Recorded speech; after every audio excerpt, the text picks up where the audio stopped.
সাধারণত বিষধর প্রাণীর কথা উঠলে সবার আগে যে প্রাণীটির নাম মাথায় আসে তা হলো সাপ।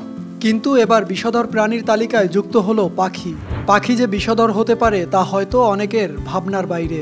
তবে বিজ্ঞানীরা প্রথমবারের মতো এমন একটি পাখির সন্ধান পেয়েছে যাকে বৈজ্ঞানিকভাবে বিষধর স্বীকৃতি দেওয়া হয়েছে। বিষের মাত্রায় এই পাখির তুলনা করা যেতে পারে বিষাক্ত মাকড়সা, ব্যাঙ ও পোকার সাথে। কিন্তু পাখিও যে বিষধর হতে পারে এটা খুবই বিরল। পাপুয়া নিউগিনি দ্বীপের মেলানেসিয়ান প্রজাতির বিষধর এই পাখিটির নাম হুডেড পিটোহুই। স্থানীয় মানুষ পাখিটি বিষাক্ত প্রকৃতির জানলেও সেখানে গবেষণা করতে গিয়ে বিষয়টি প্রথমবারের মতো নিশ্চিত করে বিজ্ঞানীরা। গবেষক জ্যাক ড্যাম্বাচার তার সহকর্মীদের সঙ্গে নিয়ে ধরেন কয়েকটি হুডেড পিটোহুই।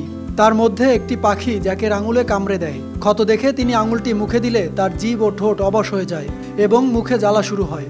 এই যন্ত্রণা স্থায়ী ছিল দীর্ঘক্ষণ। We were studying something completely different. We were studying the mating behavior of Rajiana birds of paradise. তখনই জ্যাক ধারণা করে পাখিটির বিষাক্ততার কারণেই এমনটি হয়েছে। এরপর তিনি নিশ্চিত হতে পাখিটির একটি পালক মুখে দেন এবং অনুভব করেন আগের মতোই বিষক্রিয়া। গবেষণায় জানা যায় পিটোহুইয়ের পালক, শরীর এবং অন্তর্গত অঙ্গে থাকে এক ধরনের নিউরোটক্সিন। এই নিউরোটক্সিন বিষাক্ত ডাট ফ্রগ এবং সেই সব পোকামাকড়ের মধ্যে পাওয়া যায় যেগুলো পিটোহুইয়ের খাদ্য। ফলে ধারণা করা হয় পাখিটি নিজে এই টক্সিন তৈরি করে না, বরং খাদ্যাভ্যাসের কারণেই এই বিষ জমা হয় পাখিটির শরীরে। তবে বৈচিত্র্যময় এই পাখিটি কেন এই টক্সিন জমা রাখে তা বিজ্ঞানীদের কাছে এখনও অজানা। সাকিব হাওলাদার, RTV।